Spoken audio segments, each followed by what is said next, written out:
vamos falar um pouco sobre Bertrand Russell e sua militância, sua visão sobre o pacifismo. Bertrand Russell, aí, durante a sua vida de 97 anos de existência, ela foi marcada aí por muitas mudanças de opinião, o que demonstra até uma certa coerência, né? Visto que em 97 anos ele teve contato com várias formas de conhecimento, várias oportunidades de interpretar a realidade e o mundo ao seu redor, e parece que com a mudança que o mundo tem durante esse período, é sábio que a pessoa se permita também mudar seus pontos de vista, caso eles não sejam os mais corretos, né? Bom, mas uma coisa foi bastante presente na vida do Russell durante grande parte de sua vida, que foi sua militância pelo pacifismo. Ele chegou a ser preso, inclusive, em 1916, por conta aí de atos pacifistas, em que pregavam ali uma não participação da Inglaterra, da Grã-Bretanha, ele é cidadão britânico,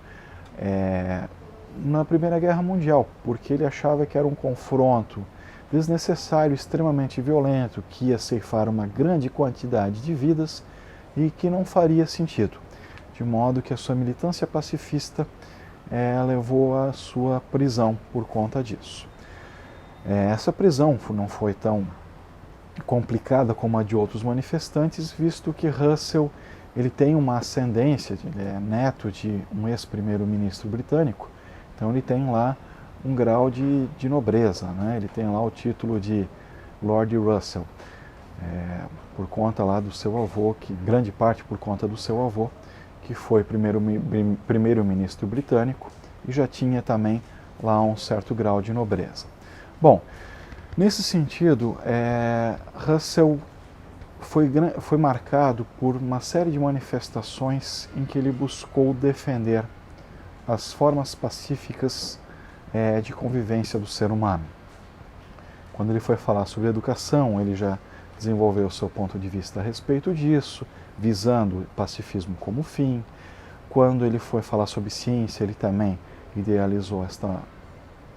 este objetivo como forma de alcançar uma convivência entre os seres humanos de maneira adequada.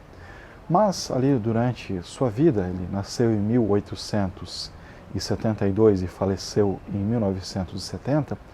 ele teve a oportunidade de ver uma série de transformações no mundo em que ele viveu. Ele pôde observar a Grã-Bretanha ser o grande império mundial e depois da Segunda Guerra Mundial ele esse Império Britânico dividir esse protagonismo, diminuir o seu protagonismo a nível internacional e passando ali a ter a sua imagem ofuscada pelos Estados Unidos, entre outras nações que vão se revezar ali na cola dos Estados Unidos como disputa ali como grande potência mundial. Nesse sentido, Russell não só vivenciou as duas grandes guerras mundiais, mas ele pôde observar também a Guerra do Vietnã. E nesse espaço entre a Segunda Guerra Mundial e a Guerra do Vietnã,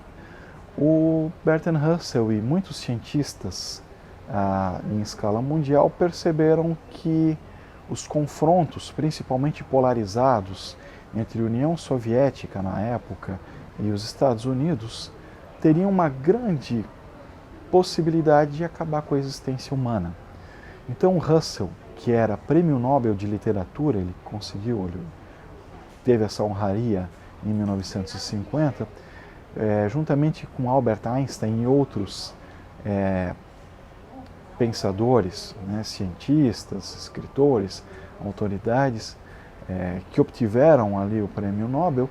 eles resolveram escrever um manifesto, ou pelo menos ser signatários, assinarem esse manifesto, corroborando esse argumento do manifesto, pregando ali um desarmamento, um não confronto utilizando arsenal nuclear, formas pacíficas de desenvolvimento de questões políticas e econômicas das grandes potências, de modo que esse manifesto, que veio a público em 1955 e foi chamado de Manifesto Russell-Einstein, alguns chamam também de Manifesto Einstein-Russell, foi assinado aí por vários cientistas então que conseguiram o Prêmio Nobel e que diziam que existiriam mais formas de resolverem as questões econômicas e de diferença ideológica que não precisariam recorrer às formas brutais aí de confronto armado. Uma das preocupações que o Einstein e o Russell tiveram na escrita e na escolha, ali no convite dos signatários desse manifesto, foi escolherem autores de pesquisadores, portanto, que não fossem só capitalistas, mas que fossem também socialistas, ou seja, que pertencessem à União Soviética ou de algum país aliado à União Soviética, da mesma forma em relação aos Estados Unidos, de modo a ter uma maior abrangência desse manifesto, como forma então de transmitir a sua mensagem para a maior quantidade possível de pessoas, levando em consideração inclusive algumas censuras que poderiam acontecer em países soviéticos ou em países capitalistas,